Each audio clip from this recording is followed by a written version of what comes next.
You are now about to witness the strength of street knowledge. After this, there is no turning back. Two internet shows coming together for special episodes. You have to see it for yourselves. This thing is bigger than Nino Brown. This is big business. This is the Coast to Coast. Connecting the East Coast and the West Coast. Coast to Coast. Kanu Chronicles with host Nate, a.k.a. Crash. In America, period, with host Matt Sweet Staniszewski. Do you want to know what it is? Building the bridge, connecting Gen X all the way to Gen Z. A show about everything and also nothing. Welcome to The Joint. You take the red pill, you stay in Wonderland. You take the blue pill, the story ends. You wake up in your bed and believe whatever you want. Coast to Coast. Welcome to The Joint. This is your chance.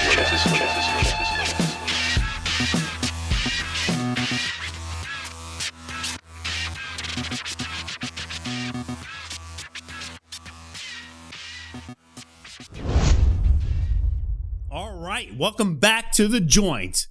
This is Matt Sweet Staniszewski here with America, period. And I'm with my co-host right here, Nate, a.k.a. Crash, with Kanu Chronicles. How's everything? What's going on, brother? everybody? What's going good, on? man? It's going, man. It's good. Good. Got my good. cup of coffee. You got your coffee? That's what's up. Obviously, you can contact and listen to us on a multitude of resources. You know, kanu.podbean.com. Also, obviously, thejoint.podbean.com. And we're across all the social media spectrums, whether it be Facebook, YouTube, whatever the case might be. Just check us both out. And we are both promoting one another because this is The Joint, connecting the East Coast and the West Coast with right hand, my brother right here, brother. Yes, sir. Yes, sir. So my audio is not going to work, but we're just going to have to dive into it and just pretend for the moment because I'll plug in all the music here. Mm-hmm. So I went downstairs into the crates a little bit, Nate. I broke out another 45. Mm-hmm. The Beetles. Nice. The Revolution. Yes. The Revolution, which I learned quite a bit from, actually. So, obviously John Lennon wrote the song, and that is, he actually did 3 versions of the song, believe it or not. And this all started back in 1968. And here's the funny part. Well, not so much funny, but it goes to show how much we have not progressed over the last 30, 50 years. So the song was actually inspired by political protests. Obviously, there was social change. There was the Vietnam War going on. But a lot of the issues were focused on feminism, gay rights, drug policy reform, Satanism, neo-Marxism, and the rejection of traditional family values, social order, and general roles. Sound familiar? What was the last one? General roles. I'm sorry. General roles. Yeah, no, it's interesting. I have some thoughts on all that. Do tell, brother. Well, behind the scenes, there's definitely other influences involved that encouraged some of those stances or topics. Definitely politically connected. Very much. Yeah, I mean, like deep involvements with different secret police, I would say, and so forth. So yeah, it's like not appears as seems, so to speak. Some of it, like it's a rabbit hole, with the like the hippie movement, and we can definitely go down that rabbit hole. I agree with you. Yeah, it's interesting. I'm not prepped for all that tonight, but no. I just found it interesting. As I was digging through the crates and so forth, I ran across this 45, which, dude, this is pretty much This is pretty cool though to run across. You Oh know? yeah, This that's is a the rare original one. 45. So on the A side, obviously, as you mentioned, The Revolution by the Beatles. And then on the B side is Hey Jude by the Beatles as well, which is pretty cool. Yeah, that's great. I've been listening to some Beatles. They have it was their last one they wrote, and then they got it done this year or two ago. Okay. Called Now and Then. If you never checked it out, it was actually Lennon that wrote it, and they just had it on cassette, and then they re-recorded the other parts, and then they have a video, so they incorporated like him in the video, like footage wise, and like an AI cool. almost. Yeah, it's really neat, man. They did a really cool job, and it's a great track too. Oh, very of course. cool. Very cool. Mm-hmm. Yeah. At some point, and obviously with the the 1960s and Vietnam, I did see an interesting Netflix they call it what, docu-series at this point, Woodstock 99. We're gonna have to talk about that one, dude. Oh yeah, my good friend Carl was there actually. He made it there. Can you get him on the show? I mean, like, because I would love to hear. Yeah, sure. Dude, did you hear some of the stuff like that went on with this hot holy mess? No, you and I put shows on. I think I watched that. You and I put shows on back in the day. Granted, it was not a Woodstock or anything of that size, but sure, we at least covered all the dots and basics. We covered basics and made sure that everyone had a great experience. That Woodstock 99 though, holy shit, yeah. Dude. Yeah, I did watch that. I remember watching at the time even. Okay. Yeah. What a lineup too, man. You had DMX in there and Chili Peppers, Metallica. Lineup. But man, we don't have to dig into it too much tonight. But right.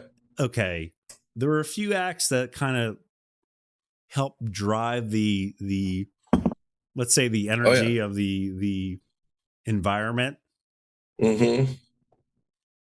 Limp Bizkit. Yeah. I mean, granted, they did an amazing show. They killed it. But yeah, they also killed it. Oh yeah. You know what I'm saying? Definitely. Yeah, definitely. I remember that. That Red Hot Chili Peppers. I mean, like, they did freaking. It was a show. Yeah. Yeah, definitely one to check out if you haven't guys seen it, Oh, definitely. Like, I would definitely recommend, checking out I recommend, educating oneself on obviously the original Woodstock and what it really meant to be. 94 as well. Correct. Yes. People forget about that. There was a 94 Woodstock as well. Yeah. That one was smooth. I think it smooth. Probably was the 99. I think it was the smoothest. That was a hot, holy freaking mess. Yeah. 69 wasn't so as appears too. But that's still incredible what they pulled off, Right. Without any real like big incidents, There was a pandemic actually right at that time too, unbeknownst. Wait, the original Woodstock? Yeah, during that summer there was some kind of no shit. Some kind of flu type thing. Yeah. Okay. I forget what it. Yeah. So that's like another thing. All these years later, you hear, and it's like, but it wasn't addressed obviously in any manner. And let's be real. Like even in 1999, thank God, we didn't have cell phones and all this. Well, we did have cell phones, but not this limited mass amounts of technology where we're surveillancing one another. Right. These days, and actually, Nate, I have to think about it. Woodstock 99, with the clusterfuck mess it was, do you think that social media actually would have helped alleviate some of the problems? Yeah, potentially. Because they could some regards, vent, I think. They could vent on the phone, blah blah blah. Mm-hmm. Yeah, they could have got just throwing that out there, Yeah, I think that's the thing. I think there's double. It could be used. It'll be useful, but also you have like misinformation that'll happen too. But of course, But yeah, I agree. I think that there's it would have been interesting. And when you think in those ways, it's like, yeah, you wonder what that would have been like, and and then also like how many people would have been as intense? Is everybody going to be with it, or you're going to have like this cultural conflict of like, fuck phones, and other people like, no, it's, you know. Now, I wonder. Now I can tell you this: back in 2005-ish or so, the girlfriend I was dating at the time, we went to Vegas for Vegoose. Now that was in the middle of the desert as well. Okay. Oh, it was called Vegoose? It was called Vegoose, Veegoos, I think. Okay. And yes, the concept was it was in the middle of the desert, not by the casinos whatsoever. The cool part is it had 3 different stages, you know, playing different genres of music at that time, which, just think about the bands that were big back in 2005-ish. The only issue I had with that entire concert was there were no rides home. You're in the middle of the desert.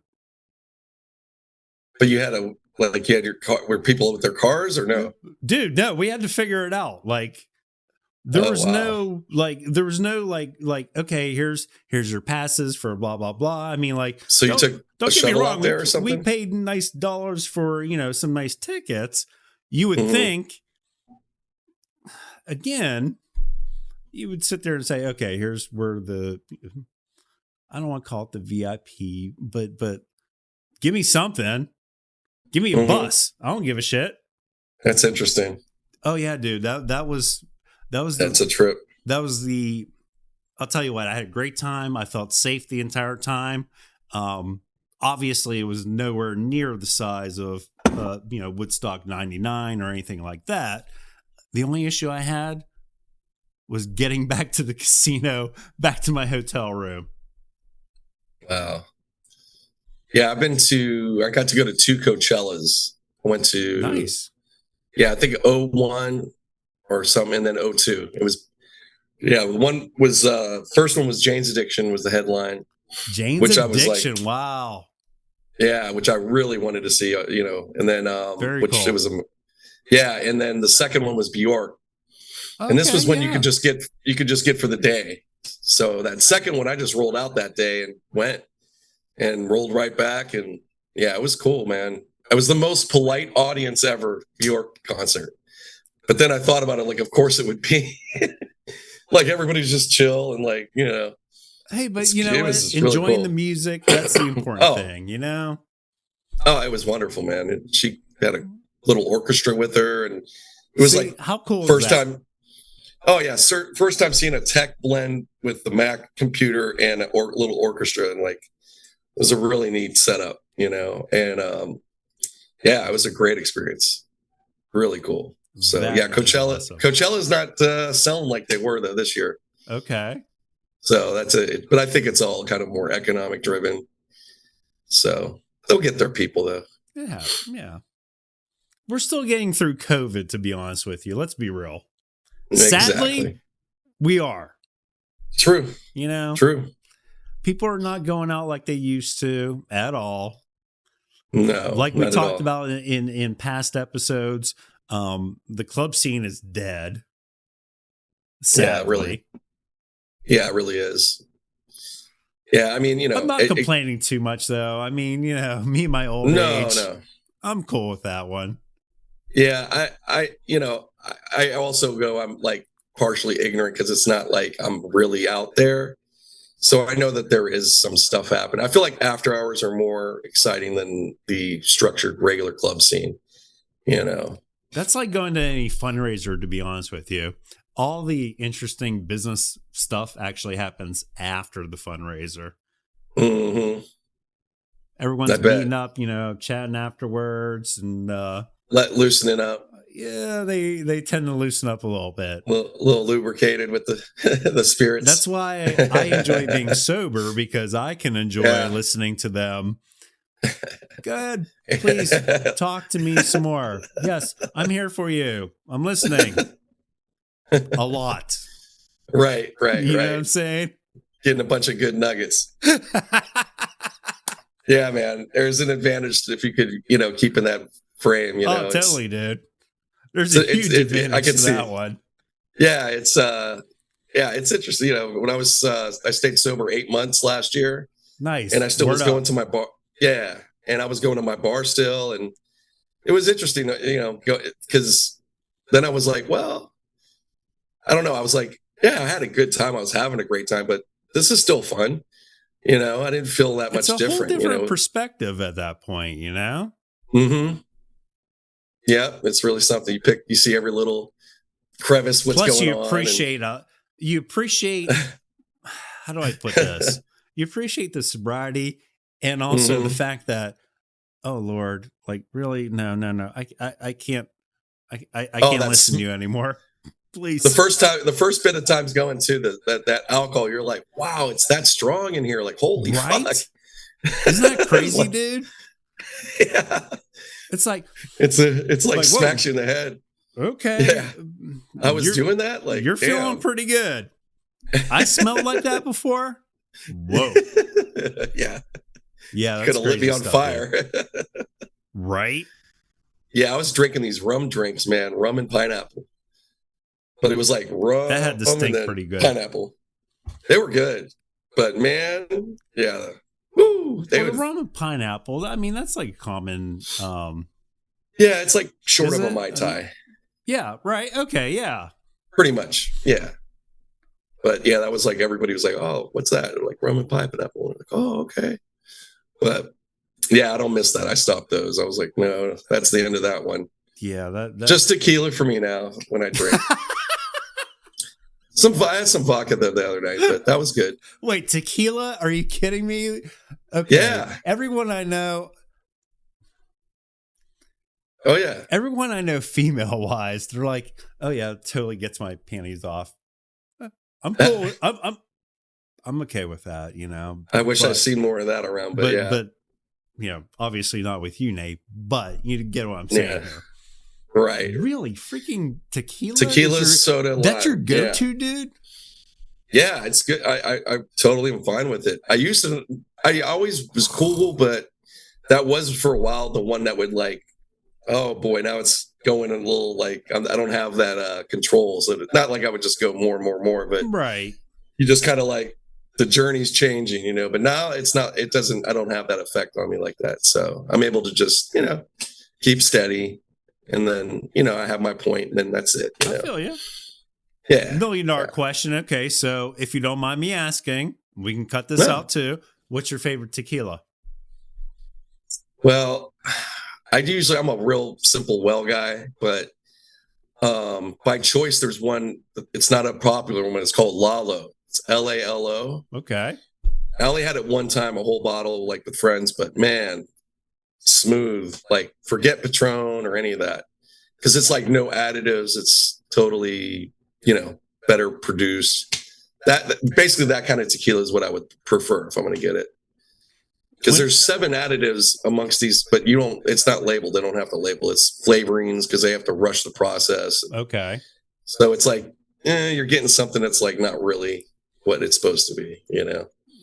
Much like other alcohol. When I did drink Don Julio 1942. Yeah, that's people's go-to. It's a jam though, dude. That tastes like water. Yeah, this one I'd say would top it. Really? It would top. Okay. Yeah, All yeah, right. yeah. A little bit more. There's a place though, just a bar in Hollywood I just recently got to, and it's been there for years, called Powerhouse, and they had a special. They have like a happy hour. They have a $7 well tequila, but the well one is like much like these ones. It's just a regular, no additive, really good too. For $7, it's like that's easy. A $20 could be, you know, depending on what kind of brand. Well, especially, I mean, considering you're out in California now.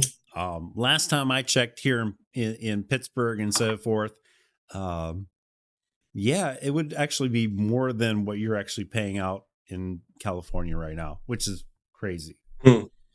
Yeah. I mean, it's like I said, that's not the common price, what I'm saying, but probably your most average like cocktail is going to around town's 12, 15, unless you're getting fancy, but craft. If you're getting into that, then yeah, it's gonna be upwards of 18 for beer. No, cocktail. Okay, I was about to say, I'm like, dude, you're spending 18 for beer? No, beers are like 8 to 10. Okay, unless you're getting Budweiser, you might get 7 or something like that. So it's, which is pretty incredible because honestly, like when I got here, I think it was pretty much 5, 6 on draft, and then like $3. So things haven't gone up too much. No, not really. Yeah, in over 20 years, that's pretty amazing. Considering you live in California, I would agree. Yeah, just saying, man. Like, because that was when $12 cocktails were starting. It was starting to get common in the early 2000s. It was, you were starting to see that, martinis and, like I said, something with a more of a upper shelf type, spirit. Right. But yeah. So, but if you know where to go, you'll find your deals. Well, and I think that's part of it because you know how I roll. When I travel somewhere, I want to go places where. Obviously, it's not all the tourist attractions. Granted, those are nice to see from time to time. Okay, sure. Get a little flavor. Boom, got to see it. Woohoo! But I want to know how do the natives live? You know what I'm saying? Yep, that's the way to be. Exactly, and that's what I appreciate the most. That's why I used to always love, whether it be visiting, especially New York and LA. Just figuring out all the locals. Even though we have some food joints we need to figure out, Nate. Yeah, I got them. I know you do, brother. For you, man. I know you do. I know you got it. Yeah. I got to mess with you a little bit, man. Yeah, I was looking at more of the some of the newer pizza spots in Pittsburgh, and really nice, man. I definitely want to try a couple. They look great. Dude, Pittsburgh is way beyond pizza at this point. Oh, I know. We're actually we're getting they're respected. We're in getting the some chef notoriety across the board, man. From major publications and so forth. Like people are recognizing we're starting to step up the food game a little bit. Look, I'm a honky, right? I'm Polish. We're gonna redo that part. I like that. I'm a honky. I'm Polish, right? Right, dude. We're nothing but freaking kibasi and freaking pierogies and all types of haluski and all that kind of stuff, right? Yeah, cabbage rolls. Yeah, cabbage rolls. Thank you. But the area. The beautiful thing about Pittsburgh that I've always loved is the fact that we do have those segments of different ethnicities across the board. We actually do have our own little, Italian village. Definitely. We have our own Japanese and so forth. Irish. Yeah, exactly. Right. Yep. No, it's, and actually with Polish food, like if you like here, that's a rarity. So if you do find a place that's like, oh, wow, what's this? People don't know nothing about that out here. So wait, I can open up a Polish restaurant in LA definitely. And freaking make it.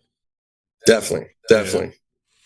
It's a possibility. Yeah, there's one, and I haven't had it yet, but it's okay. It's nearby, like a little, not too far, but anyways, it's like I forget what it's called, but I like the cool thing is when every time in the holidays they go back home, I guess, and so they just put we're out, we'll be back whatever after the New Year. Oh, I love it, man. That's awesome. Really, really authentic. As far as I can tell, it looks great. Like I've seen pictures. Like I'll send it to you. It looks really good. Please do. Definitely. I think they're called home. I feel like they're called home for some reason or something. It is like home, right? Or wait, they're called home. I think they're called home. Yeah. Like during the holiday. Yeah.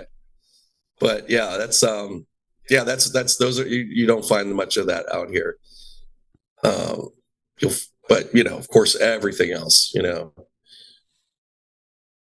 No, one thing that I've started like being intrigued in and trying more of is actually Indian food. Mm-hmm. And the only reason I've actually avoided it for so long is because anyone I talk to, they tell me like, you need to go with somebody who knows. Right. Which I did. But shouts out. It's a good idea. Shouts out. Yes. To my people that took me to my first couple Indian restaurant experiences. It was amazing food. And actually, Big Dave, my father, he would like this. Totally, dude. He would kill it. Yeah. It has like the spices and seasoning and so forth. Kill it. Yeah, never just take it as baseline. Don't say spicier because it's gonna get you. That's like me with Thai food. Like I learned that very quickly. Like, wow. Do you want a 0 or do you want a 5? 1. Dude, that's the farthest I can go with that stuff. Yeah, I haven't had Thai for a minute. I've had it many times, but never had it so spicy. But I never asked either. My favorite dish is Penang curry. Okay. It's really good. It's like a coconut-based sauce. It's really good. It's rich, but oh man, really nice. I recommend anybody to try it. I'm gonna have to try that because yes, I will own it. I'm very plain Jane with it. I love my pad thai, man. Yeah. No, I get it, man. That's a common name. That's a go-to. Look, I know it's so cliche, but I do love my pad thai. Yeah. Well, they're still eating it too, so don't feel any kind of way. Yeah, there's my favorite one of my favorites. It's called Kundom, I think, down in Melrose Avenue. Okay. Little like the regular families will go there and everything. Reasonable. And actually one of the dishes, it's just fried tofu, which that's not something I typically eat, but theirs is really good. Like with the sauce and everything. It's actually good. It's really good. No, that's fair. But yeah. I know what you mean about the tofu thing. You know, it's not something that's like on my go-to list. Yeah, it's very plain, But you know, they tend to. But it's doable. Season it up once. No, actually, oh shoot, I'll have to get the dish for you. One of my Japanese friends, they make something like something you're not going to see here in America typically. You know what I'm saying? I forget the name of it right now, but I'll get the name of it for you. But again, I'm not a tofu person either, but yeah, who really is? Like, even amongst vegetarians, you don't hear somebody come. Do vegans really? Do y'all really like this shit? Really? I don't think so, man. You don't hear anybody still like tofu, man. It's the craze, like never. Like I've never heard that. And I know vegans and everything. I've never, ever heard that said. It's just not. Yeah. Wait, you don't see commercials like, oh, they're the greatest. Yeah. The tofu burger, man. You're missing out, Oh, you're totally missing out on tofu burger. But I'll tell you what, Morningstar product, fucking pretty good, man, for something that's vegan. Is that the Impossible Burger? It's like the precursor. They've been around, Morningstar. Okay, all right. You've seen them, and their products are like their sausage, all that. Man, it'll pass. Like it's pretty damn good. I don't have any right now. I haven't bought that for years, but when I was like pescatarian for like a couple years. Did you really? Yeah. All right. For like 2-3 years, and I just ate fish, and but I was still like dipping fish is so good for you. I mean, I'm totally on board. I love seafood. Yeah, I can eat any seafood. I love it. Octopus, I'll be like, yep, sure. I will kill some freaking grilled octopus. There you go. Not many will. I love it. Oh, that's amazing stuff. Yeah. Real calamari, fresh calamari. Real calamari, right? Oh, you're like, what the fuck? I never had it at before. It was all that rubbery stuff, Yeah, it was a little bar that made that. It was like, oh, so good. Well, it's even something, and I know I'm moving off of seafood here, but even alligator, every time I've had it up until one point, it's always fried. Like, please don't bread everything. Let me try it. Let me taste it, as the meat it is. And then, if you want to bread it afterwards, we can try that. I eventually did have it. Shouts out to Gustav. Love you, brother. Yes, he made a grilled alligator. Stay tuned for the next part of this episode.